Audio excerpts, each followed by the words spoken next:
আমরা এখন 12 নম্বর বুঝাবো। 12 নম্বর আছে a power of 4 minus a square plus 1 equal to 0। তো আমরা এই প্রশ্নটা একটু ভালোভাবে যদি দেখি যে প্রথমেই কিন্তু চারটা a আছে। তা আমি বলেছিলাম যে এই জায়গা প্রথমে যে কয়টা থাকবে তার অর্ধেক দিয়ে তিন বডির ভিতরে ভাগ হবে। তাহলে এখানে তো চারটা আছে, তাহলে এর অর্ধেক কি দুইটা, মানে a স্কয়ার। a স্কয়ার দিয়ে ভাগ করলাম, a স্কয়ার দিয়ে ভাগ করলাম, a স্কয়ার দিয়ে ভাগ করলাম।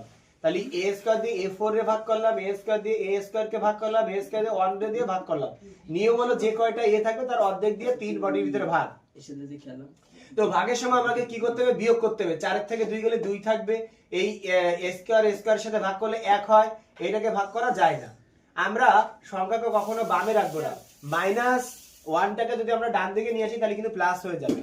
এখন দেখো দুইটা স্কয়ার আছে गाइस, দুইটা স্কয়ার হলে 2ab হয়। তাহলে লিখলাম কি a প্লাস 1/a তার হোল স্কয়ার। এখানে প্লাস হলে কি হয়, মাইনাস। আর 2 স্কয়ারে কি হয়, 2 স্কয়ারে কিন্তু 2ab হয়। হ্যাঁ, আচ্ছা তাহলে যদি আমরা এই a কেটে দিই তাহলে এই -2 ধরে আমি যদি এই পাশে নিয়ে আসি তাহলে কিন্তু প্লাস হয়ে যায়। 1 তো আমার এখানে ছিল, 1 এখানে ছিল, -টা এই পাশে নিয়ে আসলে প্লাস হয়ে যায়।